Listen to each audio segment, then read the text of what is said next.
예, 저희 오늘 살펴볼 본문은 골로새서입니다. 골로새서 3장 12절부터 15절입니다. 골로새서 3장 12절부터 15절입니다. 저희가 다뤘던 주제고요. 교회 생활 안내라는 책에 나와 있는 내용입니다. 근데 저희가 한 4년 정도 전에 이제 다뤘던 주제인데요. 계속 리마인드를 해야 될, 주님께서 오실 때까지 계속 리마인드를 해야 될 그런 주제인 것 같아요. 마음 같아서는 골로새서 3장 전체를 한번 쭉 읽어보고 싶은데요. 저희가 일단 본문은 3장 12절부터 15절까지 이렇게 잡았습니다. 골로새서 3장 12절부터 15절. 예, 저도 다시 이 본문을 쭉 읽어보면서 정말 좀 되새겨 볼 만한 그런 말씀인 것 같아요. 한번 적절한 표현인지 모르겠지만 감상해 보십시오. 한번 하나님의 말씀을, 성경이 무엇이라고 말씀하고 있는지 감상해 보세요. 오늘 사실 우리가 다룰 내용이 이제 주로 교회 생활에 관한 것인데 사실 가정으로 적용해도 아주 딱 들어맞습니다. 그러니까 교회와 가정은 같은 원리로 돌아가거든요. 그러니까 이제 즐거운 교회 생활, 또 행복한 교회 생활, 즐거운 가정 생활, 행복한 가정 생활의 원리는 전 정확히 같다고 생각을 합니다. 둘 다 희생과 사랑 위에서 제대로 된 교회 생활과 가정 생활이 이루어지게 됩니다. 예수님의 희생과 사랑이 없었다면 교회가 아예 서지도 못했겠죠. 근데 지역교회도 마찬가지입니다. 누군가 희생하고 또 누군가 섬기고 사랑하기 때문에 교회가 제대로 섰고 또 이제 성장해 나갈 수 있는 겁니다. 예, 골로새서 3장 12절부터 15절 제가 한번 받들어 읽겠습니다. 그러므로 너희는 하나님께서 선택하신 자요 거룩하고 사랑받는 자로서, 하나님의 사랑을 받는다는 거죠, 긍휼히 여기는 심정과 친절과 겸손과 온유함과 오래 참음을 입고 누가 누구와 다툴 일이 있거든 서로 참고 서로 용서하되 그리스도께서 너희를 용서하신 것 같이 너희도 그리하며 이 모든 것 위에 사랑을 입으라. 사랑은 완전하게 매는 띠니라. 하나님의 화평이 너희 마음속에서 다스리게 하라. 너희도 그 화평에 이르도록 한 몸 안에서 부르심을 받았으니 감사하는 자가 되라. 이렇게 말씀하고 있죠. 예, 기도하겠습니다. 하나님 아버지, 저에게 내려주신 모든 은혜와 또 넘치는 복으로 인해 감사드립니다. 주님께서 주시는 말씀을 저희가 믿음으로 받아 누릴 수 있게 도와주시기 원합니다. 예수님의 이름으로 기도드렸습니다. 아멘. 우리는 모이기를 힘쓰라는 주님의 명령에 순종하기 위해서 교회로 함께 모였습니다. 다른 형제 자매와 함께 모여서 하는 이제 교회 생활이죠. 이게 같이 교회 생활이라는 게 함께 모여서도 교회 생활이고 또 같은 교회에 속해 있으면 또 그게 교회 생활이죠. 즐겁게 할 수 있고 교회 생활을 즐겁게 할 수도 있고 즐겁지 않게 할 수도 있어요. 모든 게 다 그렇죠. 직장 생활도 모르겠어요. 직장 생활 즐겁게 할 수 있는 게 가능한지 모르겠는데 즐겁게 할 수도 있고 또 즐겁지 않게 할 수도 있죠. 가정 생활도 마찬가지고요. 모든 게 다 그렇습니다. 무엇을 하든 즐겁게 할 수도 있고 즐겁지 않게 할 수도 있죠. 근데 불행하게도 수많은 그리스도인들이 즐겁지 않게 교회 생활을 하고 있습니다. 저는 오늘 즐거운 교회 생활을 하는 비결을 좀 몇 가지 살펴보려고 합니다. 우리가 흔히 신앙생활을 한다고 말하죠. 근데 신앙생활이란 과연 무엇일까요? 그러니까 무엇을 하면 신앙생활을 하는 것이고, 그러니까 신앙생활이 다른 말로 하면 믿음 생활을 한다는 거죠. 신앙이라는 게 믿는다는 거니까 믿음 생활을 하는 겁니다. 다른 말로 하면 믿음으로 산다는 거예요. 신앙생활이 복잡한 게 아니라 믿음으로 산다는 겁니다. 근데 뭘 하는 게 믿음으로 사는 걸까요? 무엇을 하는 게? 오늘 우리가 살펴보게 될 하나님의 말씀을 통해서 여러분이 어떤 동기로 교회에 다니고 있는지 한번 점검해 보시기 바랍니다. 그러니까 주님의 명령에 따라 일단 모였어요. 이건 잘하는 거죠. 근데 모이기만 하면 되는 것이 아니라 또 주님의 명령에 따라 우리가 어떻게 해야 하는지가 나와 있는데요. 가장 중요하고 핵심적인 것들을 이제 오늘 살펴보려고 합니다. 이 신앙생활이 즐거우려면, 또 교회 생활이 즐거우려면 무엇보다 당연한 얘기겠지만 하나님을 사랑해야 합니다. 하나님을 믿는 것으로는 충분하지 않아요. 자꾸 하나님을 믿는 것에서 멈추려고 하는데요. 그러면 안 됩니다. 그건 당연한 겁니다. 하나님을 믿고 그 다음에 하나님을 사랑해야 합니다. 하나님을 사랑하는 것이 신앙과 영적 성장의 첫 단추입니다. 하나님을 사랑하면 영적으로 성장해 나갈 수 있는 좋은 어떤 기초를 마련한 것과 같습니다. 아무리 성경을 많이 읽고 암송하고 아무리 많은 교리를 알아도 하나님을 사랑하는 마음이 없으면 영적으로 성장할 수 없고요. 신앙생활도 지겹게 되고 교회도 가기 싫어집니다. 이게 믿는 것과 사랑하는 건 별개의 문제예요. 직장에서 우리가 일 잘하는 어떤 직원이 있으면 믿을 수는 있죠. 근데 사랑스럽지는 않을 수도 있어요. 그렇죠. 일을 잘하는 동료가 있으면 그 동료를 신뢰할 수는 있어요. 일을 맡기면 잘하니까. 근데 사랑스럽지 않을 수도 있습니다. 그렇죠. 말은 뭐 퉁명스럽게 한다든지 그럼 사랑스럽지 않을 수도 있어요. 그러니까 이 믿는 것과 사랑하는 건 별개의 문제입니다. 근데 하나님께서 우리에게 요구하시는 것은 우리가 하나님을 믿고 그건 너무나도 당연한 거고 그 다음엔 하나님을 사랑하는 겁니다. 여기에 기독교의 본질이 있어요. 하나님을 사랑하는데 기독교의 본질이 있습니다. 성경은 하나님을 사랑하라고 명령하고 있습니다. 마태복음 22장 37절이죠. 예수님께서 그에게 이르시되 너는 내 마음을 다하고 혼을 다하고 생각을 다하여 주 내 하나님을 사랑하라. 이거는 뭐 율법에 관한 거 아닌가? 아직 예수님께서 돌아가시기 전이니까 구약 아닌가? 이렇게 생각하시는 분이 있는데요. 맞아요. 구약에 대한 말씀인데요. 우리가 신약 성경에서 서신서에서 말씀하시는 것과 일치하면 구약에서 말씀하시는 것도 우리에게 적용할 수 있다고 말씀을 드렸죠. 우리가 뒤에서 많이 찾아볼 겁니다. 성경에서는요. 하나님을 사랑하라고 말씀하고 있어요. 그리스도인들에게 당연히. 그래서 주 내 하나님을 사랑하라. 이것이 첫째가는 큰 명령, 이게 가장 큰 명령이라는 겁니다. 둘째 명령은 그와 같은 것으로서 똑같은 거래요. 구조도 똑같고요. 같이 가는 겁니다. 너는 내 이웃을 내 자신과 같이 사랑하라 이니라. 하나님의 모든 명령은 우리에게 유익합니다. 또 가능해요. 불가능한 것을 명령하지는 않으십니다. 가능한 겁니다. 그래서 우리가 주님께 나올 때 무엇인가 드려야 되죠. 근데 없는 것을 드리라고 말씀하지 않아요. 그건 불가능해요. 내가 가지고 있지도 않은 걸 어떻게 드려요? 주님께서 복 주신 것 중에서 다시 주님께 돌려드리는 거죠. 가진 것 중에서 드리면 됩니다. 가능한 거예요. 마찬가지로 하나님의 명령은 다 가능한 것들입니다. 복음을 전하라. 불가능하지 않아요. 근데 누군가를 믿게 해라. 이거는 불가능할 수도 있어요. 그건 그 사람의 마음을 움직여야 되는데 내가 움직일 수가 없잖아요. 그건 그 사람에게 달린 거죠. 믿고 안 믿고는. 근데 복음을 전하는 건 가능해요. 얘기해 주면 되는 거니까요. 하나님을 사랑하라는 것도요. 가능한 명령입니다. 가능한 명령이에요. 어떻게 하면 사랑하게 될 수 있을까요? 하나님에 대해서 알면 더 사랑하게 됩니다. 알면 알수록 하나님을 사랑하게 돼요. 우리가 사람은 알면 알수록 실망하게 됩니다. 괜찮은 분인 줄 알았는데 전혀 깜짝 놀랐어요. 이렇게 얘기하는 사람들 많이 봤어요. 제가 최근 어떤 모임에서도 저도 깜짝 놀랐습니다. 뭐 자세하게 말씀을 못 드리는데요. 근데 그분은 어차피 제 설교를 안 드릴 거기 때문에 얘기를 해도 되는데 혹시 모르니까 깜짝 놀랐어요. 이런 것 제가 놀란 이유는요. 목회자들이 모이는 모임이었는데 너무 상식 밖의 발언을 하시는 걸 보고 깜짝 놀랐습니다. 자세히 얘기할 수 없지만 그분은 어떤 성경에 대해서 불만을 갖고 있었는데요. 그분이 원하는 성경은 존재하지 않아요. 그러니까는 답답하더라고. 그럼 저분은 성경을 읽나? 모든 성경을 다 비판해요. 자기 마음에 드는 성경이 없어요. 그래서 좀 깜짝 놀랐습니다. 그런 생각을 하는지 몰랐거든요. 성경 안 읽는 거겠죠. 안 읽는 겁니다. 깜짝 놀랐어요. 근데 뭐 그런 거 외에도 우리가 깜짝 놀랄 때가 있어요. 이분이 성장한 분인 줄 알았는데 막 너무 우리가 속된 말로 바닥을 드러낸다고 하잖아요. 보면 깜짝 놀라는 겁니다. 이런 분이었나 이렇게. 근데 하나님은 달라요. 알면 제가 뭐 다른 사람 욕하는 게 아니에요. 저도 마찬가지예요. 여러분 저를 알면 알수록 어떻게 될까요? 더 목회자를 존경하게 되고 그렇게 됐으면 좋겠지만 그렇게 될 확률은 전 아주 적다고 봅니다. 그래서 너무 알려고 하지 마세요.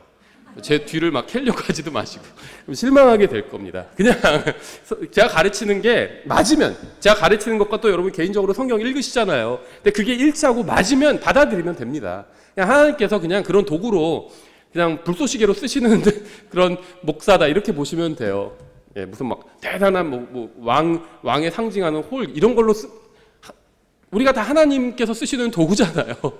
고귀하게 쓰시는 것도 있고 또 천하게 쓰시는 것도 있죠. 그냥 우리 목사를 알아봤더니 좀 실망스러운데 그러면 그냥 천하게 쓰시는 도구라고 생각하세요. 예. 근데 하나님은 안 그렇다는 겁니다. 알면 알수록 더 빠져들게 돼요. 아, 내가 미처 몰랐는데 이런 분이었구나. 이렇게까지 나를 사랑한 분이 더 알게 된다는 겁니다. 그래서 성경을 계속 우리가 가르치는 거예요. 뭐 다른 목적이 아니에요. 또 뭐 교리를 알아가지고 우리가 다른 교회보다 무슨 뭐 점수도 잘 받고 뭐 시험 치는 것도 아니에요. 성경 시험 치는 것도 아니잖아요. 그런 게 아닙니다. 하나님을 더 사랑하기 위해서 아는 거예요. 근데 성경을 우리가 많이 안다고 하면서 하나님을 사랑하지 않으면 그건 쓸모가 없는 겁니다. 뭐에 갖다 써요? 성경 알아서. 예, 그래서 하나님의 말씀을 알면 알수록 하나님을 사랑하게 됩니다. 하나님은 하나님을 사랑하라고 명령하고 있는데요. 이게 사실 우리에게 굉장히 유익하다는 겁니다. 하나님을 사랑하는 것이 영적 생명의 심장과도 같아요. 하나님을 사랑하지 않고 예수님을 사랑하지 않고 하는 모든 행위는 죽은 사람이 하는 죽은 행위일 뿐입니다. 그래서 주님께서는 이렇게 말씀하셨어요. 누가복음 11장에서 그러나 바리새인들아 너에게 화가 있을지어다 너희가 박하와 온양과 온갖 종류의 채소의 11조는 드리되 이건 잘하는 일이라는 겁니다. 판단의 공의와 하나님을 향한 사랑은 넘어가는도다. 뭔가 행위는 해요. 교회에서 열심히 섬깁니다. 근데 하나님은 사랑하지 않아요. 그건 잘못된 거죠. 교회에서 봉사도 하고 섬기고 이게 잘못됐다는 게 아닙니다. 해야 돼요. 그런 걸 누군가 해야 됩니다. 그래야지 돌아가는 거죠. 만약에 누가 아무도 청소하지 않으면 교회가 지저분하겠죠. 누군가 해야 되는 일입니다. 근데 그런 것도 해야 되는데 하나님을 사랑하지 않는다면 소용없는 일이라는 겁니다. 너희가 마땅히 이것들도 행하였어야 하거니와 다른 것도 행하지 않은 채 내버려두지 말아야 하느니라. 우리가 아무리 주님을 위해서 대단한 일을 하고 많은 헌금을 한다 해도 하나님에 대한 진정한 사랑 없이 한다면 그것은 가장 중요한 것을 놓친 것이고 공허한 종교 행위일 뿐입니다. 공허한. 아무리 대단한 일을 해도 하나님을 사랑하는 마음이 없이 했다면 그냥 공허한 종교 행위라는 겁니다. 여러분의 신앙생활은 어떠신가요? 여러분 교회에 오는 것이 즐거우신가요? 제가 지금 정말 중요한 질문을 드리고 싶어요.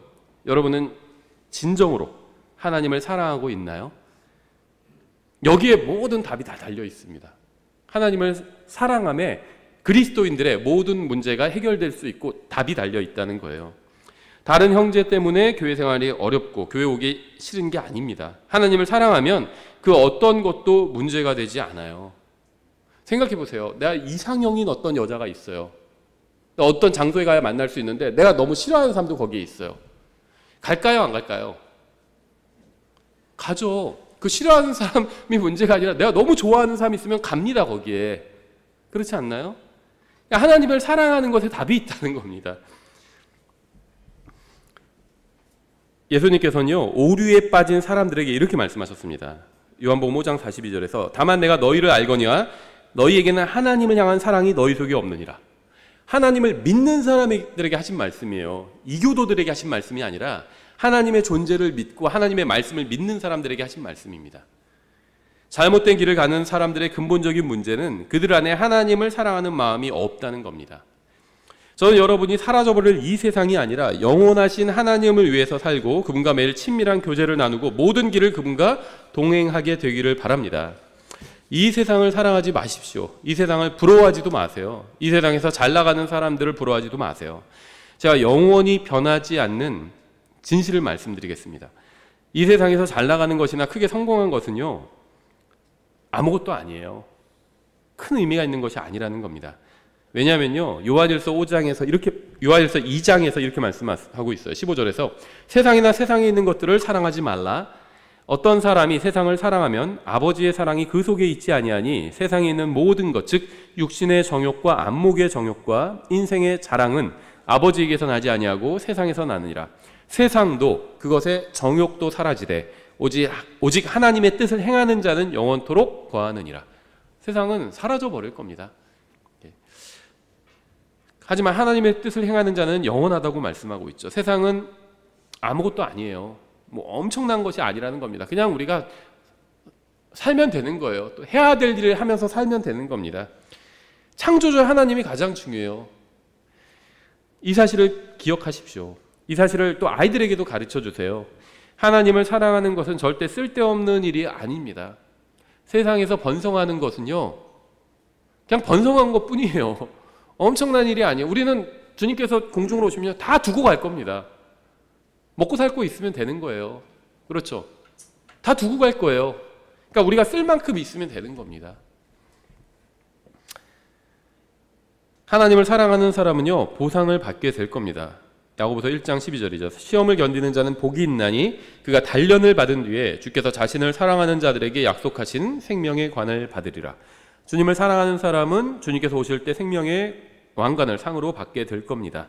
이 세상에서는 즐거운 교회 생활을 하면서 주님을 기다리는 게 정말 행복한 거겠죠. 근데 즐거운 교회 생활, 즐거운 신앙 생활을 하는 첫 번째 비결은요, 하나님을 사랑하는 겁니다. 그리고 이제 나머지는 비결이면서 동시에 하나님을 사랑하는 것에 대한 이제 증거라고 보시면 됩니다. 하나님을 사랑하는 사람은요, 하나님의 말씀도 사랑합니다. 또 하나님의 말씀을 사랑하면 교회 생활이 즐거워요. 하나님을 사랑하면 필연적으로 따라오는 것이 있죠. 바로 하나님의 말씀을 사랑하는 겁니다. 하나님을 사랑하는 사람은 하나님의 말씀도 사랑합니다. 하나님을 믿는 사람은 하나님의 말씀도 믿습니다. 하나님을 존중하는 사람은 하나님의 말씀도 존중합니다. 우리가 누군가를 믿는다고 하면서 그 사람의 말을 믿지 않는다면 결국 그 사람을 믿지 않는 겁니다. 성경은 하나님을 사랑하는 사람은 하나님의 명령을 지킨다고 말씀합니다. 명령, 계명 이런 게 다 하나님의 말씀을 의미하는 거죠. 요한복음 14장 15절 이렇게 되어 있어요. 너희가 나를 사랑하면 내 명령들을 지키라. 또 14장 21절 내 명령들을 가지고 그것들을 지키는 자가 나를 사랑하는 자니 나를 사랑하는 자는 내 아버지께 사랑을 받을 것이요 나도 그를 사랑하여 그에게 나를 나타내리라 하시니라. 하나님을 사랑하는 사람은 하나님의 말씀을 지킵니다. 하나님의 말씀대로 산다는 거죠. 말씀을 실행한다는 겁니다. 14장 23절 예수님께서 그에게 대답하여 이르시되 사람이 나를 사랑하면 내 말들을 지키리니 내 아버지께서 그를 사랑하실 것이요 우리가 그에게 가서 우리의 거처가 그와 함께 있게 하리라. 나를 사랑하지 아니하는 자는 내 말들을 지키지 아니하나니 너희가 듣는 내 말은 내 것이 아니요 나를 보내신 아버지의 것이니라. 신앙생활을 한다는 것은요 하나님의 명령을 따라 걷는 겁니다. 하나님의 말씀을 따라 걷는 거예요. 요한이서 6절 또 사랑은 이것이니 곧 우리가 그분의 명령들을 따라 걷는 것이요 명령은 이것이니 곧 너희가 처음부터 들은 대로 그 안에서 걷는 것이라. 하나님 말씀 안에서 걷는 겁니다. 말씀을 따라 걷는 거예요. 말씀의 길이 있는데 그 안에서 걸어가는 거예요. 그게 신앙생활입니다. 거길 벗어날 때도 있죠. 그럼 신앙생활 제대로 못하고 있는 겁니다. 그래서 하나님의 말씀이 굉장히 중요해요. 하나님의 말씀대로 사는 사람이 하나님을 사랑하는 사람입니다. 아무리 입으로 하나님을 사랑한다고 해도 그분의 말씀대로 살지 않으면 그것은 하나님을 사랑하는 것이 아닙니다. 하나님의 말씀을 사랑해서 그 말씀에 순종하는 사람은 즐거운 교회 생활을 하게 됩니다. 그래서 우리가 말씀을 강조하는 거예요. 이게 교회의 가장 본질적인 목적 중에 하나거든요. 말씀을 가르치는 겁니다. 왜 가르칠까요? 하나님을 알게 하기 위해서예요. 하나님을 알아야 하나님을 사랑할 수 있거든요. 교회의 목적은요, 그걸 성도들이 하나님을 사랑하게 도와주는 겁니다. 그냥 단순히 하나님에 대해서 알게 도와주는 게 아니라 하나님을 사랑하게 도와주는 거예요. 사도 바울도 그래서 교회를 정말 그리스도의 정결한 신부가 되도록 자기가 돕는 일을 한다고 하잖아요. 그게 교회가 하는 일이고 말씀의 사역자가 하는 일입니다. 그 외의 모든 것들은요 다 부차적인 것들이에요. 교회 건물이 뭐 크고 화려한 거다 그러면 좋죠. 저도 그랬으면 좋겠어요. 교회 건물이 장소도 넉넉하고요 크고 화려했으면 좋겠습니다. 근데 그건 본질이 아니에요. 그러지 않아도 괜찮아요. 교회 세상에서 잘 나가고 돈 많고 이런 사람들 오면 좋죠. 근데 그건 본질이 아니야. 안 와도 돼요. 세상에서 잘 나가고 돈 많은 사람 없다고 해서 교회가 움직이지 못하는 것이 아니거든요. 어떤 분들 막 교회 물론 교제해야 되죠. 근데 말씀의 기초가 있어야 돼요. 말씀의 기초가 없으면요 교제가 어떻게 되는지 아세요? 험담으로 바뀌어요. 험담해놓고 우리 교제 잘했다 이렇게 생각합니다. 근데 험담을 이제 기술적으로 하죠. 그냥 안 하고 누구 걱정해주는 척하면서 막 지금 집안이 어려운데 뭐 투자 잘못했나 봐 하면서 속으로는 꽃이다 하면서 애들이 거기는 막 결혼도 못하잖아. 애들이 다 직장도 또 못 잡았대. 또 떨어졌대 하면서 험담하면서 기술적으로 해요. 그러니까 말씀의 기초가 있어야 됩니다. 이게 없으면 아무 소용이 없어요. 같이 뭐 어디 놀러 갈 수도 있고 등산을 갈 수도 있고 전 좋다고 생각합니다. 세상에서 안 믿는 사람들과 어디 같이 놀러 가고 등산 가는 것보다 믿는 사람들과 같이 가는 게 더 좋죠. 그런데요, 그건 교회 본질이 아니에요. 안 해도 됩니다. 안 가도 돼요. 가면 좋죠. 안 가도 된다는 겁니다. 말씀의 기초를 이루고 있어야 돼. 이게 교회가 할 일이에요. 생각해 보세요. 등산이 나는 너무 좋다. 그럼 등산 동호회 가입하세요.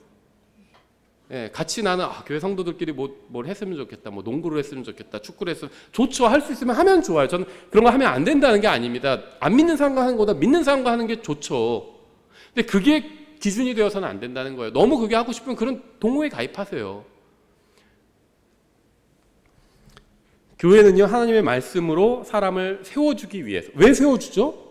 하나님 앞에 바르게 서게 하기 위해서입니다. 바르게 선다는 게 뭔가요? 하나님을 사랑하는 거예요. 단순히 교리만 많이 하는 게 바르게 선 게 아닙니다. 교리를 많이 하는데 하나님은 사랑하지 않아요. 그 전혀 사랑하면 어떻게 되는 줄 아세요? 희생을 합니다. 하나님을 위해서 뭔가를 하기를 원하게 된다는 거예요. 아무리 교리를 많이 알고 성경을 줄줄 외워도 하나님을 사랑하지 않으면 그건 소용이 없어요. 제대로 성장한 게 아닙니다. 그건 영적으로 어린 거예요. 생각해 보세요. 초등학교 1학년짜리 아이가 무슨 고등학교 과정까지 다 마치고 뭐 미분 적분을 풀고 그런다고 해서 그 아이를 성인 대접해 줄 수 있는 건 아니죠. 그 아이는 그냥 똑똑한 아이일 뿐이에요. 성인은 아닙니다. 성장한 건 아니야. 철이 든 건 아닙니다. 그렇죠? 언제 우리가 철이 들었다고? 성장한 사람의 어떤 표시가 뭐죠? 뭔가 많은 것을 알고 있는 사람이 아니에요. 다른 사람은 배려하고 희생하는 사람입니다. 그렇죠? 자기 감정도 희생하고요. 누가 뭐라고 해도 내 감정을 희생하는 거예요. 또 내 시간도 희생하는 거고요. 내 노력도 희생하는 거고. 그게 성장한 사람의 어떤 표식이겠죠. 단순히 뭐를 많이 안다는 게 성장한 사람의 표식이 아니라는 겁니다. 그건 그냥 똑똑한 거예요. 똑똑한 거랑 성장한 거는 다른 일입니다. 그렇죠?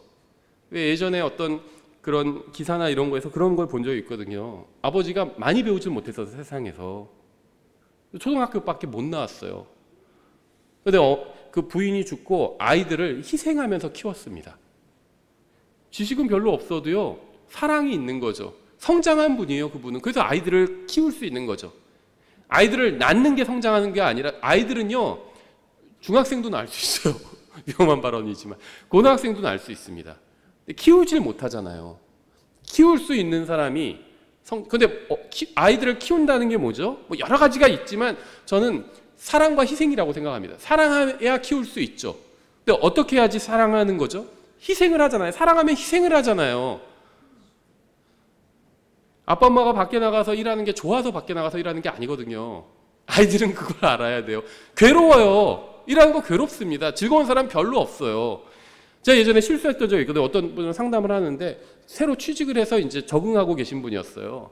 그래서 일하는 게 뭐 적성에 맞으세요? 이렇게 얘기를 했더니 딱 쳐다보면서 뭐 적성에 맞는다고 일하나요? 그렇게 하더라고요. 그때 제가 어리석은 질문이었다. 적성에 맞는다고 일하는 게 아니죠. 가족을 부양하기 위해서 일하는 거잖아요. 그걸 괴로운 것도 참고 일하는 거잖아요. 그게 사랑이고 그게 성숙한 사람인 거죠. 마찬가지라는 겁니다. 영적으로도. 하나님을 사랑하면요, 교회 생활이 즐겁습니다. 하나님을 사랑하는 사람은 하나님의 말씀도 사랑하죠. 그래서 하나님을 사랑하는 사람은 하나님의 말씀대로 살고자 합니다. 하나님을 사랑하는 사람은 또 하나님의 자녀도 사랑합니다. 제가 너무나도 많이 강조를 하죠. 저를 사랑하는 사람은 저의 자녀도 사랑합니다. 저를 사랑한다고 하면서 저의 자녀를 미워한다면 그건 저를 미워하는 거죠. 마찬가지로 하나님을 사랑하는 사람은 하나님의 자녀도 사랑합니다. 이게 제가 그냥 하는 말이 아니라 성경에 나온 말씀이에요. 요한일서 4장 20절. 휴거나 재림보다도요, 이런 말씀이 훨씬 더 많아요. 놀랍지 않나요? 어떤 사람이 나는 하나님을 사랑하노라 하고 자기 형제를 미워하면 그는 거짓말하는 자니 자기가 본 자기 형제를 사랑하지 아니하는 자가 어찌 자기가 보지 못한 하나님을 사랑할 수 있으리요. 하나님을 사랑하는 자는 또한 자기 형제를 사랑하라는 이 명령을 우리가 그분께 받았느니라. 하나님을 사랑하는 사람은 하나님의 자녀도 사랑합니다. 그렇다면 누가 하나님의 자녀일까요? 이것도 요한일서 5장에 나오죠. 1절. 누구든지 예수님께서 그리스도심을 믿는 자는 하나님에게서 태어났으며 나와 교리가 똑같은 사람이 아닙니다. 예수님을 믿으면 하나님에게서 태어났대요.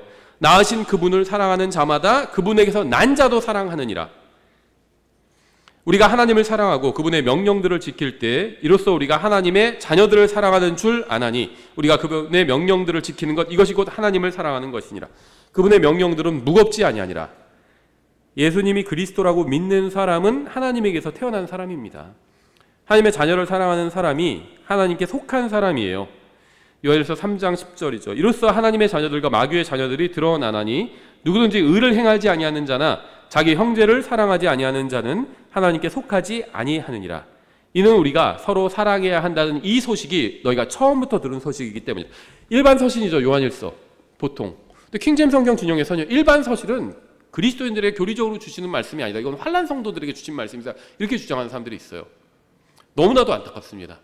교회에게 주시는 말씀이에요. 요한일서에서 교회의 장로들을 부르라고 교회 얘기가 나오잖아요. 야고보서에서 그렇게 말씀하고 있고 교회 얘기가 나와요. 일반 서신에도 그리스도인들에게 주시는 말씀입니다. 자기 형제를 사랑하지 아니하는 자는 하나님께 속하지 않았다고 말씀하고 있잖아요.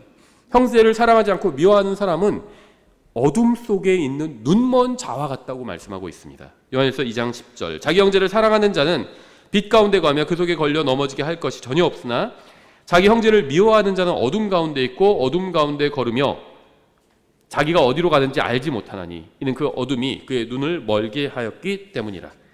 자기 형제를 미워하는 자는 어둠 가운데 있대요. 자신과 생각이나 스타일이 다르다고 해서 예수님을 믿고 구원받은 사람을 사랑하지 않는 사람은 아무리 성경을 많이 알고 있다 해도 하나님을 모르는 겁니다.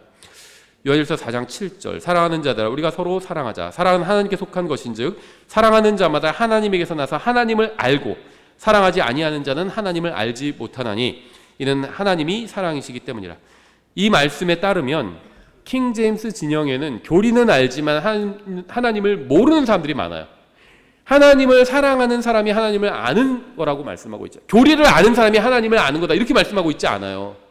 하나님을 사랑하는 사람이 하나님을 아는 거라고 말씀하고 있잖아요. 근데 무엇이 하나님을 사랑하는 거죠? 그 증거가 뭐죠? 하나님을 사랑한다는 증거가? 하나님의 자녀를 사랑하는 게 하나님을 사랑한다는 증거라는 거죠. 바른 성경을 갖고 있으면서도 하나님을 모르는 사람들이 많다는 거예요. 하나님을 사랑하지 않고 하나님의 자녀들을 사랑하지, 형제자매를 사랑하지 않으면 그거는 하나님을 모르는 것. 교리는 알고 있을 수 있어요. 그러나 하나님은 모르는 겁니다. 성경은 많이 알고 바른 교리도 아는데 하나님을 모른다면 이게 얼마나 불행하고 안타까운 일일까요?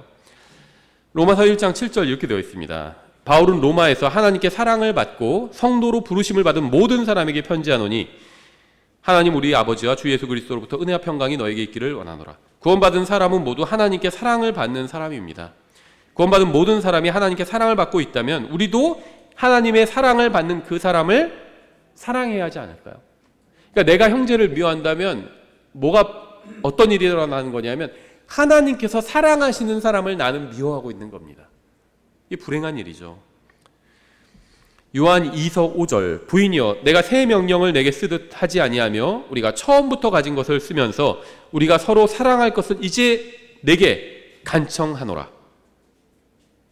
저도 여러분에게 딱 한 가지 간청하고 싶은 게 있어요. 무엇일까요? 지금보다 헌금을 훨씬 더 많이 했으면 좋겠다 라고 한다면 저를 다 아는 게 아닙니다. 조금 아는 거예요. 부탁드리고 싶은 게 있습니다. 근데 참 희한해요. 이게 제가 지은 게 아니죠. 성경이.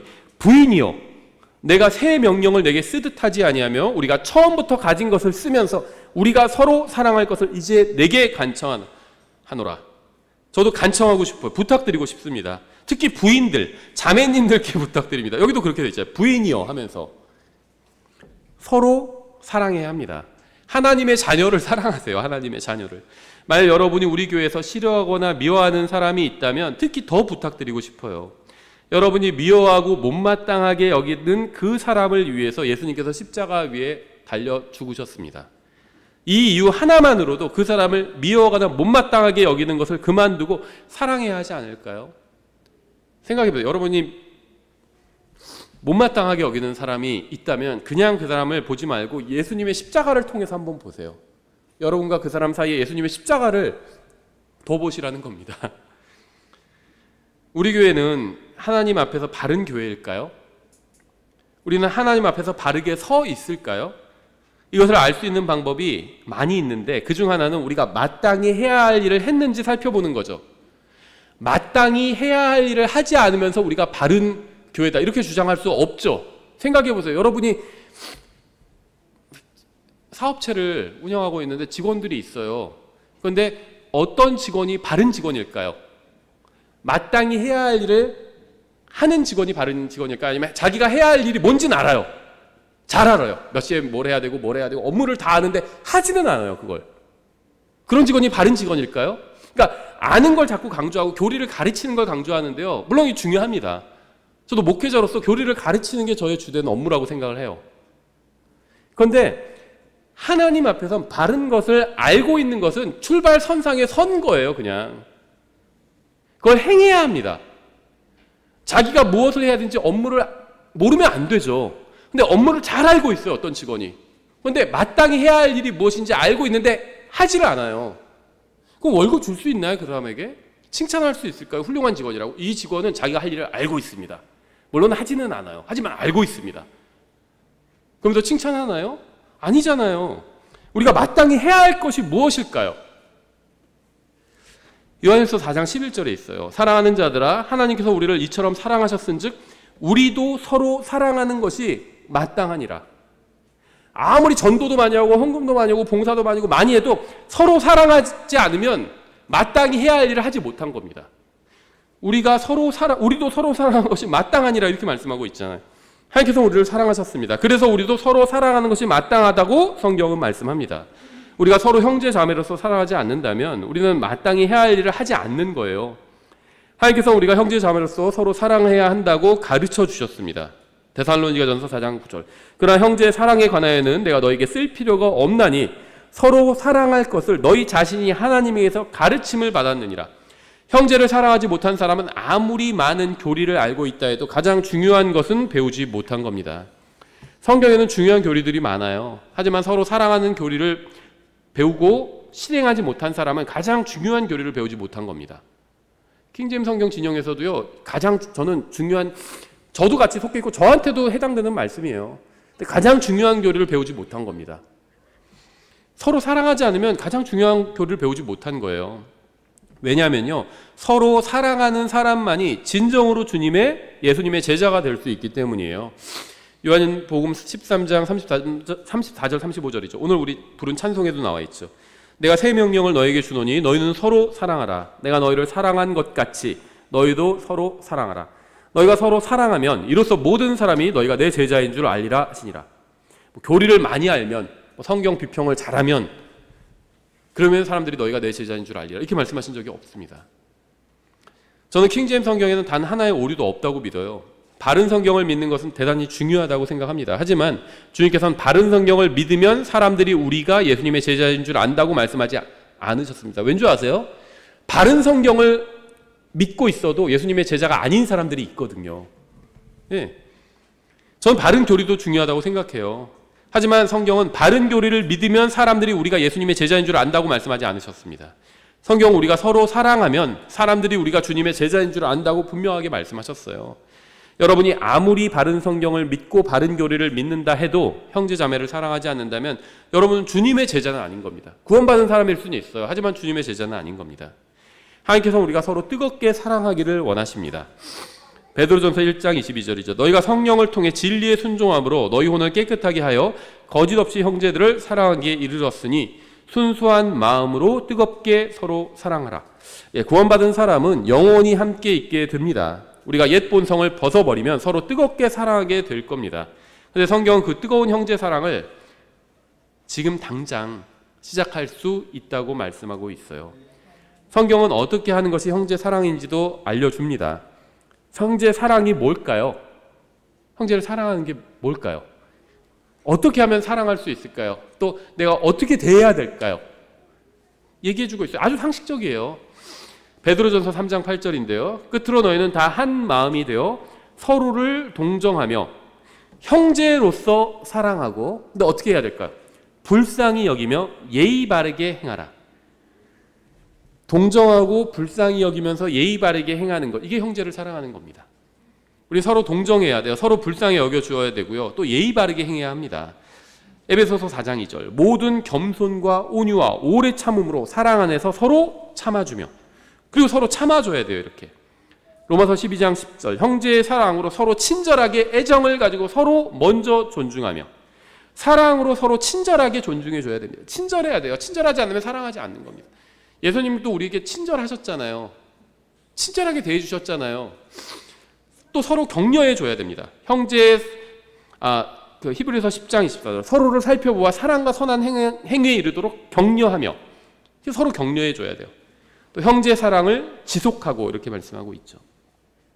우리는 주님께서 오실 때까지 서로 사랑하고 격려하고 위로하고 도와주고 세워줘야 합니다.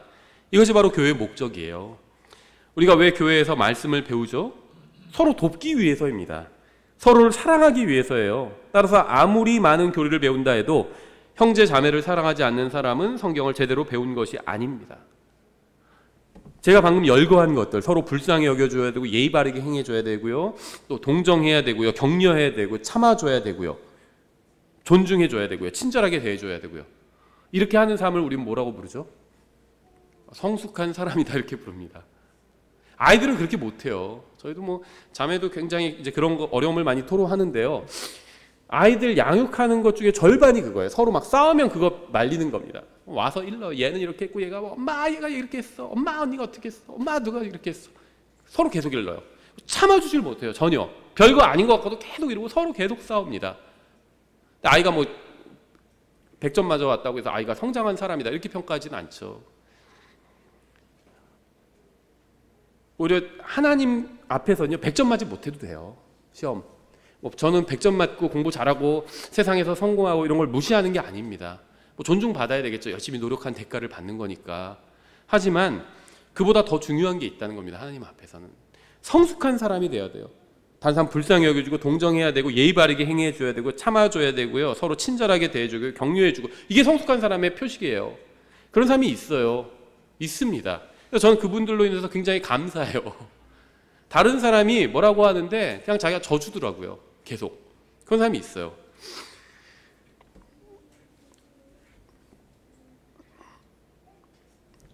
하나님을 사랑하는 사람은 하나님의 자녀도 사랑합니다. 그리고 하나님의 자녀를 사랑하는 사람은 이제 교회 생활이 즐거워진다는 겁니다. 즐길 수 있게 돼요. 누가 뭐라고 해도요, 그냥 자기가 가서 그냥 져주더라고요, 다.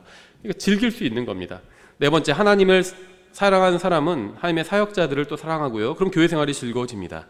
하나님을 사랑하는 사람은 하나님의 일을 하는 하나님의 사역자도 사랑합니다. 데살로니가전서 5장 12절, 형제들아 우리가 너희에게 간청하노니 너희 가운데서 수고하고 주 안에서 너희를 감독하며 너희에게 훈계하는 자들을 알고 그들의 일로 인하여 사랑 안에서 그들을 매우 귀중히 여기라. 또 너희끼리 화목하게 지내라. 예, 말씀의 사역자들이죠. 말씀의 사역자들이 하는 일 중에 하나가 훈계하고, 하나님의 말씀으로 훈계하는 겁니다. 또 하나님의 말씀으로 감독하는 겁니다. 갈 길을 알려주는 거예요. 구원받은 모든 사람은 어떤 면에 있어서 하나님의 사역자죠. 하지만 특별히 교회에서 공식적으로 세운 사역자들이 있습니다. 교회는 말씀으로 섬기는 말씀의 사역자인 목사가 있고요, 또 상을 섬기는 사역자들도 있죠. 집사죠, 그게. 여러분, 이들을 사랑해야 합니다. 그래야 교회 생활이 즐거워져요. 말씀의 사역자로서 저의 임무는 여러분이 하나님 앞에 바르게 서게 하는 것입니다. 디모데후서 3장 16절, 모든 성경 기록은 하나님의 영감으로 주신 것으로 교리와 책망과 바로잡음과 의로 교육하기에 유익하니, 이렇게 말씀하고 있고요. 디모데후서 4장 2절, 말씀을 선포하라. 때에 맞든지 맞지 아니하든지 긴급히 하라. 모든 오래 참음과 교리로 책망하고 꾸짖고 권면하라. 목사의 임무는요, 말씀으로 성도들에게 교리를 가르치는 겁니다. 앞으로 무슨 일이 일어나는지 말씀을 통해 가르치는 거죠. 목사는 성도들에게 먼저 성경을 가르치고 그 다음에 가르친 내용, 이미 알고 있고 이해하고 있는 진리의 근거에서 성도들을 또 책망하고 꾸짖고 권면하는 거죠. 목사는 성경의 교리를 가르치기만 해서도 안 되고 꾸짖고 책망하기만 해서도 안 됩니다. 반드시 먼저 진리를 가르치고 그대로 하라고, 말씀대로 하라고, 또 격려하고 또 권면하고, 그렇게 하지 않으면 꾸짖고 책망하는 겁니다. 말씀으로 그렇게 하는 거예요. 말씀으로. 이게 바로 목사의 임무입니다. 이것을 제외한 나머지 모든 것들은 다 부수적인 것들이에요. 잘 못해도 됩니다. 근데 이걸 못하면 그건 제대로 된 목사가 아닌 겁니다. 말씀을 가르치고 그 다음에 그대로 하라고 격려하고 그 다음에 그대로 하지 않으면 또 책망하고, 이게 목회자가 할 일이라는 거예요. 여러분은 목사나 집사 같은 사역자들을 사랑하되 극진히 사랑해야 합니다. 빌립보서 1장 1절부터 2절, 예수 그리스도의 갇힌 자 된 바울과 우리 형제 디모데는 우리가 극진히 사랑하는 자요 동료 일꾼인 빌레몬과 우리가 사랑하는 아비아와 우리 동료 군사 아기뽀와 내 집에 있는 교회에 편지하노니, 이렇게 말씀하고 있죠.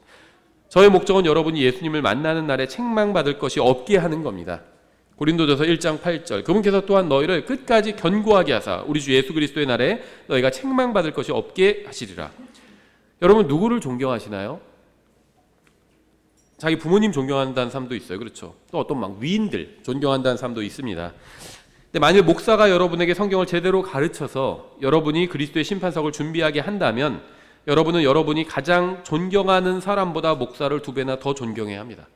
만약에 이런 말씀이 성경에 없다면 이런 말을 하면 안 되죠.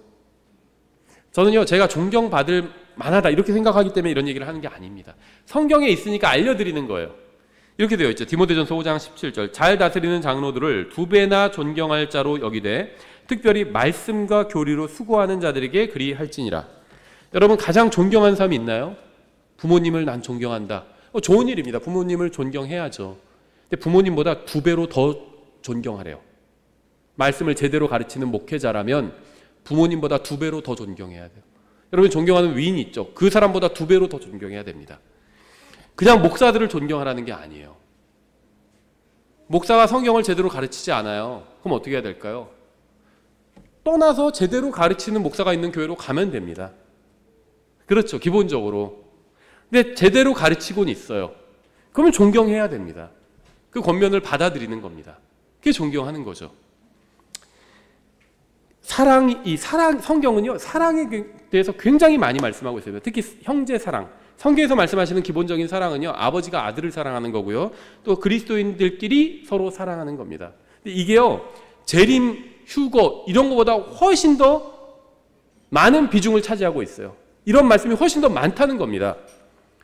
형제 자매를 사랑하는 것은요, 선택사항이 아니라 주님의 명령이에요. 요한일서 3장 23절, 그분의 명령은 이것이니 곧 우리가 그분의 아들 예수 그리스도의 이름을 믿고 그분께서 우리에게 명령을 주신 대로 서로 사랑하는 것이라. 명령으로 주셨대요. 사랑하라고.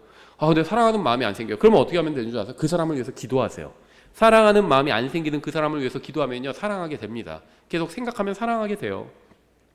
근데 이제 중요한 게, 기도하는데 그 사람 못되게 해달라고 기도하지 마세요. 잘 되게 해달라고 기도해야 됩니다. 뭐 못되게 해달라고 기도하는 사람이 있나? 뭐 이런 사람이 있는데요. 어떤 기도냐면 주로 그 사람 뭐 쳐서라도 바로 잡아주십시오, 이런 기도예요. 주로 그렇게 하지 마세요. 자기에 대해서 그렇게 기도하지 않잖아요. 우리 아이에 대해서 기도하는데 우리 아이를 쳐서라도 바로 잡아주십시오, 이렇게 기도하지 않잖아요. 그냥 말씀으로 이렇게 바로 잡아달라고 하잖아요. 그렇게 기도하세요. 요한복음 15장 17절, 내가 이것들을 너희에게 명령하는 것은 너희가 서로 사랑하게 하려 함이라. 사랑을 명령하셨어요. 사랑하라고. 사랑하라는 명령에 순종한 사람은 율법을 다 이룬 것입니다. 로마서 13장 8절, 서로 사랑하는 것 외에는 누구에게도 어떤 것도 빚지지 말라. 다른 사람을 사랑하는 자는 율법을 성취하였느니라. 이건 구약 성도들에게 주신 말씀이 아니라 로마서예요. 신약 성도들에게 주시는 말씀입니다. 갈라디아서 5장 13절, 형제들아 너희가 부르심을 받아 자유에 이르렀으나 오직 자유를 육신을 위한 기회로 쓰지 말고 사랑으로 서로를 섬기라. 온 율법은 이것, 즉 너는 내 이웃을 내 자신과 같이 사랑하라 하신 한 말씀 안에 성취되었느니라. 킹제임스 성경 진영에서 잃어버린 명령이라고 생각합니다. 망각해버린 명령이에요. 근데요, 어떤 명령보다 가장 많이 나옵니다. 가장 많이 나와요. 복음을 전하라는 명령보다도 더 많아요. 압도적으로 많습니다. 사랑하고 싶은데 그게 잘 안 된다고 하는 사람들이 있죠. 하나님께서는 불가능한 것을 하라고 하시는 분이 아니에요. 구원받은 모든 사람은 형제 자매를 사랑할 수 있습니다. 왜냐하면 하나님께서는 구원받은 모든 사람의 마음에 자신의 사랑을 부어주셨기 때문이에요. 로마서 1장 5절이죠. 소망이 우리를 부끄럽게 하지 아니함은 우리에게 주신 성령님에 의하여 하나님의 사랑이 우리 마음에 넓게 부어졌기 때문이니. 로마에 있는 성도들 초신자들이에요. 근데 하나님의 사랑이 우리 마음속에 넓게 부어졌대요. 디모데전서 1장 7절, 하나님께서는 우리에게 두려움의 영을 주지 아니하시고 권능과 사랑과 건전한 생각의 영을 주셨느니라. 구원받아서 성령님을 받았으면 사랑의 영을 받은 겁니다.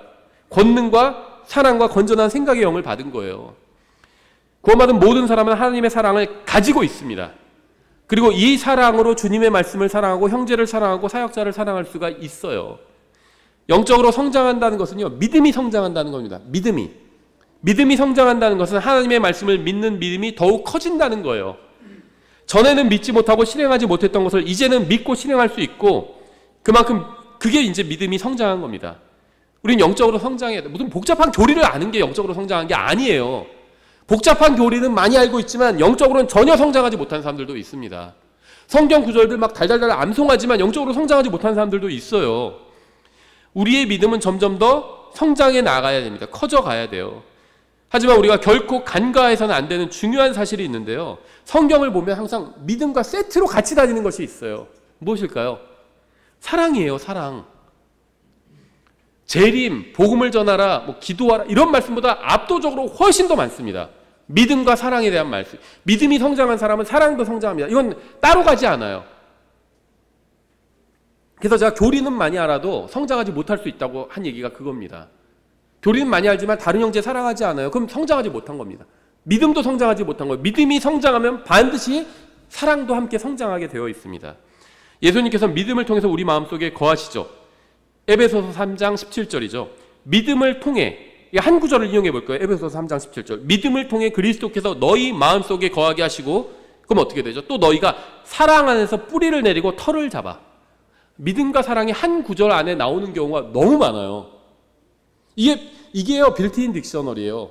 믿음이 뭔지를 말씀해 주고 있는 겁니다. 성경에서 말씀하시는 믿음은요, 하나님의 말씀을 믿는 거죠. 근데 하나님의 말씀을 믿으면 어떻게 되냐면요, 사랑하게 됩니다. 하나님을 사랑하게 되고 하나님의 말씀을 사랑하게 되고 하나님의 자녀들을 사랑하게 돼요. 믿음이 뿌리를 내리고 털을 잡는 것이 사랑 안에서 이루어져야 합니다. 골로새서 1장 4절. 그리스도 예수님을 믿는 너희의 믿음을 얘기하고 있죠. 모든 성도들에게 너희가 베푸는 사랑을 우리가 들었기 때문이요. 믿음과 사랑이 같이 가요. 한 구절 내에서. 왜냐하면 서로 밀접한 관계가 있기 때문이에요. 믿음만이 아니라 믿음과 사랑이 자라는 것이 바로 영적 성장입니다. 그래서 사도 바울은 데살로니가 교회 성도들의 믿음만이 아니라 그들의 사랑의 소식도 듣기를 원했습니다. 데살로니가전서 3장 6절. 그러나 지금은 디모데가 너희를 떠나 우리에게로 와서 너희의 믿음과 사랑의 좋은 소식과 또 너희가 항상 우리를 잘 기억하여 우리가 너희를 보고자 하는 것 같이 너희도 우리를 간절히 보고자 한다는 소식을 우리에게 가져왔으니, 사랑의 소식도 듣고 싶어 한대요. 사랑의 소식. 믿음과 사랑은 언제나 함께 갑니다. 믿음 없는 사랑이나 사랑 없는 믿음은 모두 불완전합니다. 데살로니가전서 5장 8절. 그러나 낮에 속한 우리는 정신을 차려 믿음과 사랑의 흉갑을 입고 같이 가요. 저 사실 이 글을 제가 그 교회 생활 안에 쓰면서도 깜짝 놀랐어요. 검색을 해보니까 너무 많아요. 믿음과 사랑이 같이 있는 구절이 너무 많아요. 따로 있는 구절은 굉장히 적어요. 오히려 함께 있는 구절이 많아요. 성경이 말씀하시는 하나님을 믿는 순수한 믿음에서는 항상 사랑이 나옵니다. 디모데전서 1장 5절. 이제 명령의 목적은 순수한 마음과 선한 양심과 거짓 없는 믿음에서 나오는 사랑이거늘. 같이 가요.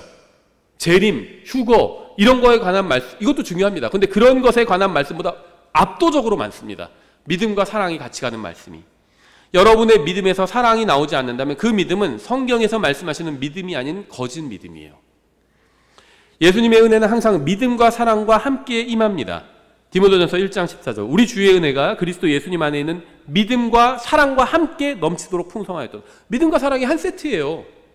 난 믿음은 있어. 근데 아직 사랑이 부족해. 잘못된 겁니다. 한 세트예요.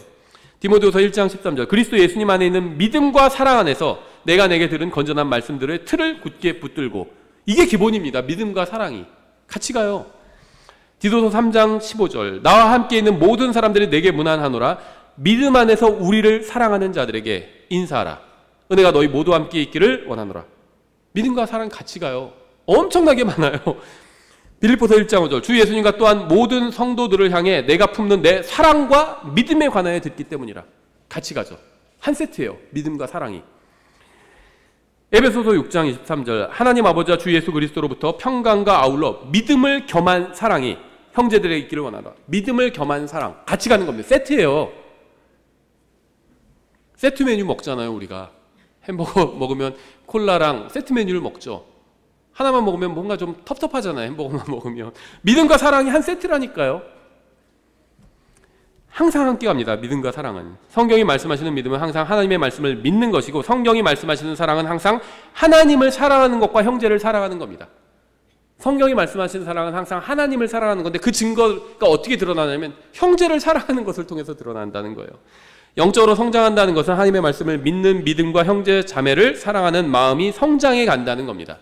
내가 전보다 더 형제 자매를 사랑하고 있으면요, 그러면은 성장한 거예요. 근데 형제 자매를 사랑하는 건 뭘로 드러나냐면요, 희생으로 들어갑니다. 내가 밥도 사줘요. 그렇죠? 같이 있어주고요, 도와주고요. 그게 내 시간을 희생하는 거죠. 내 돈도 희생하는 거죠. 때로는 내 감정도 희생하는 거예요. 예. 에베소서 1장 15절. 그러므로 주 예수님을 믿는 너희의 믿음과 모든 성도들을 향한 사랑에 대해 들은 뒤에 나도. 여기도 함께 가죠. 영적으로 성장한다는 것은 하나님을 사랑하고 다른 사람들을 사랑한다는 겁니다. 그래서 우리는 모두 이 일을 사랑 안에서 해야 돼요. 사랑 안에서. 특히 교회에서 다른 형제 자매들을 대할 때 더욱 그렇습니다. 고린도전서 16장 14절. 너희의 모든 일을 사랑으로 할지니라. 사랑으로 하래요. 심지어 경배 드리는 것도 생각해 보세요. 다른 형제가 다툴 일이 있으면은 먼저 화해하고 그러잖아요. 뭐가 중요한지를 아시겠죠. 이게 부모의 마음인 것 같아요. 자녀들이 뭔가 열심히 일하고 부모님을 위해서 막 뭔가 부모님 뭐 음식도 사주고 막 부모님을 공경한다고 하는데, 봉양하는데 형제들끼리는 싸워요. 그럼 부모의 마음이 괴롭겠죠. 서로 사랑하고 서로 용서하고 이걸 중요하게 여긴다는 겁니다. 무엇보다 주님께 헌물을 드리고 경배 드리는 것보다 더 중요하다는 겁니다. 놀랍지 않나요? 골로새서 3장 14절. 이 모든 것 위에 사랑을 입으라. 사랑은 완전하게 매는 띠니라. 에베소서 4장 15절. 오직 사랑 안에서 진리를 말하라. 진리를 말하는 게 중요합니다. 킹제임 성경 진영의 많은 분들이 이 진리를 말하는 걸 대단히 중요하게 여깁니다. 근데 사랑 안에서 말해야 돼요. 사랑 안에서. 사랑 안에서 진리를 말하며 모든 일에서 그분 안에 이르도록 성장하게 하려 합니다. 세 단어가 함께 나왔어요. 사랑. 그렇죠? 사랑 안에서 진리를 말해야 합니다. 그래야지 그분 안에서 그것이 성장하는 거예요. 사랑 안에서 진리를 말하는 것. 우리는 하나님의 말씀을 아는 지식을 가지고 있어야 합니다. 이것이 신앙생활을 하는 데 있어서 대단히 중요한 거예요. 하지만 우리는 항상 지식보다 사랑을 더 많이 가지고 있어야 합니다. 만약에 그거 딱 뭔가 맞추기 어려울 때가 있잖아요. 그럴 때는 사랑이 더 많으면 돼요. 에베소서 3장 19절. 지식을 뛰어넘는 그리스도의 사랑을 알아. 사랑이 가장 많이 들어가야 됩니다. 항상. 하나님의 모든 충만하심으로 충만하게 되기를 구하노라. 지식과 사랑의 적절한 밸런스는 지식보다 사랑이 항상 더 많아야 한다는 겁니다. 왜냐하면 지식은 우쭐대게 하지만 사랑은 세워주기 때문이에요. 고린도전서 8장 1절이죠. 이제 우상들에게 바친 것들에 관하여는 우리가 다 지식이 있는 줄로 아나니, 그러니까 먹으면 안 된다는 거죠. 지식은 우쭐대게 하나 사랑은 세워주느니라. 그러니까 먹으면 안 되는 게 아니라 먹어도 상관없다는 거죠. 우상에게 바치는 음식은. 근데 누가 그걸 보고 실족한다면 그러면은 안 먹는다는 거죠. 그 사람 앞에서. 우리는 예수 그리스도의 사랑 안에 거해야 합니다. 요한복음 15장 9절. 아버지께서 나를 사랑하신 것 같이 나도 너희를 사랑하였으니 너희는 내 사랑 안에 거하라. 내가 내 아버지의 명령들을 지켰고 그분의 사랑 안에 거하는 것 같이 너도 내 명령들을 지키면 내 사랑 안에 거하라. 내가 너에게 이 일들을 말하는 것은 내 기쁨이 너희 안에 머물러 있어 너희 기쁨이 충만하게 하려 함이니라. 내 명령은 곧 내가 너희를 사랑한 것 같이 너희도 서로 사랑하라는 이것이니라. 예수님의 사랑 안에 거하는 것에 모든 신앙생활에 답이 들어 있습니다. 사도 바울은 데살로니가 교회의 성도들이 서로 사랑을 많이 베풀기를 원했습니다. 3장 12절이죠. 또 주께서 우리가 너희에게 행하는 것 같이 너희가 서로에게와 모든 사람에게 사랑을 많이 베풀고 넘치도록 베풀게 하기를 원하노니. 저도 지금 같은 것을 주님께 간구합니다. 아무리 우리 교회가 작아도 여러분이 하나님을 사랑하고 하나님의 말씀을 사랑하고 형제 자매를 사랑하고 주님의 사역자들을 사랑한다면, 여러분이 서로를 사랑한다면 주님께서 저에게 맡겨주신 사역을 완전히 제가 성공적으로 이룬 겁니다. 우리 교회가 작아도 상관없어요. 크면 좋겠죠. 작아도 상관없다는 겁니다. 서로 사랑하면 형제 자매들끼리, 그럼 그게 하나님을 사랑하는 거죠. 그럼 제가 사역을 제대로 잘한 겁니다. 저의 성적표가 여러분이에요. 근데 제가 아무리 성경을 잘 가르치고 성경 성도들이 달달달 외우고 그래도 서로 사랑하지 않으면 전 사역을 제대로 하지 못한 겁니다. 그렇죠. 저의 농사는 망한 거예요. 그렇죠. 마지막으로 고린도 교회에 주시는 사도 바울의 당부를 인용하면서 마치겠습니다. 고린도 후서 13장 11절. 끝으로 형제들아 잘 있으라. 완전하게 되며 위로를 받으며 한 마음이 되며 평안히 지낼지어다. 사랑과 평강의 하나님께서 너희와 함께 계시리라. 신앙생활을 간단하게 요약한다면 하나님을 사랑하고 하나님의 말씀을 사랑하고 하나님의 자녀들을 사랑하고 있는 겁니다. 하나님을 사랑하고 말씀을 사랑하고 하나님의 자녀들을 사랑하는 거예요. 만약 여러분이 하나님과 그분의 말씀과 그분의 자녀들을 사랑하고 있다면 그러면 여러분은 신앙생활을 잘하고 있는 겁니다. 아직 잘 뭔가를 좀 몰라도 돼요. 알면 더 좋겠죠. 근데 뭔가를 잘 몰라도, 복잡한 교리를 잘 몰라도 하나님을 사랑하고 형제 자매를 사랑하고 하나님 말씀을 사랑한다면 그럼 신앙생활을 잘하고 있는 겁니다. 여러분이 하나님을 사랑하고 그분의 말씀을 사랑하고 그분의 자녀들을 사랑하고 있다면 비록 여러분이 좋은 대학을 가지 못하고 좋은 직장을 잡지 못하고 돈을 많이 벌지 못하고 세상에서 성공하지 못해도 여러분은 하나님께 칭찬받을 수 있는 훌륭한 인생을 산 겁니다.